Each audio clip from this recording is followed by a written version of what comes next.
Sa video na ito ay tuturuan ko kayo kung paano gumawa ng egg with sandwich recipe. Napakasarap at napakadali lang lutuin, kaya subukan na natin. Ang kailangan lamang natin ito ay repolyo, 4 na itlog, magic sarap, sili na pula, sibuyas at sibuyas dahon. At dahil na-slice ko na yung mga sangkap natin, kaya nilagay ko na ang itlog sa isang lagayan, tapos nandyan na rin yung mga ingredients na ating gagamitin. Kaya nilagay ko na siya sa isang lagayan para madali lang nating halu-haluin. Napakasarap nito at napakadali lang lutuin.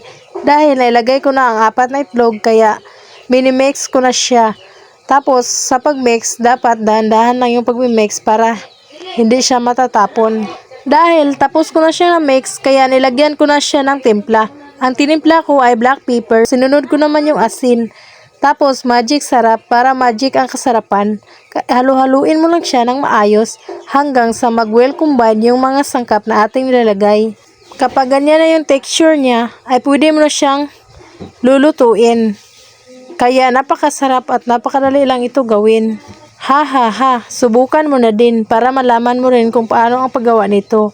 Kaya ikaw, kung gusto mo mag-snack, ito na lang ang gawin mo. Tipid pa, mura pa, masarap na. Kaya dahil pinainit ko na yung kawali, kaya nilagay ko na yung itlog.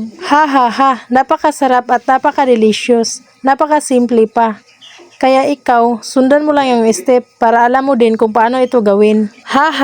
Napakaliit pala ng kawali kasi dumami yung itlog. Kaya hinukay-hukay ko na lang siya ng maayos hanggang sa maluto ang lahat na hindi sunog. Para-paraan lang para masarap din kahit papaano. Kaya binaliktad ko na siya kasi luto na yung gilid niya.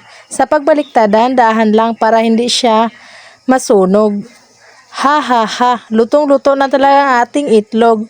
At ilalagay ko na ito sa sandwich. 3 piraso lang aking ginamit. Tapos yung itlog aking hinati. Para pantay naman ang kanyang pagkahiwa. Kaya sa paglagay, mabilis lamang.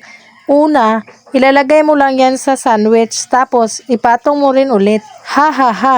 Hanggang sa ganyan na ang kanyang texture. Ayan na, nakagawa na tayo ng egg with sandwich recipe. Kaya kayo, kung gusto nyo rin itong gawin, subukan nyo na din. Kasi napakasarap nito at napakayami pa. Kaya tingnan nyo naman, punong-puno pa ng protina at napakasarap pa. Kaya subukan nyo na din. Kaya huwag nyong kalimutan mag-like at mag-subscribe sa aking YouTube channel. Salamat sa panonood.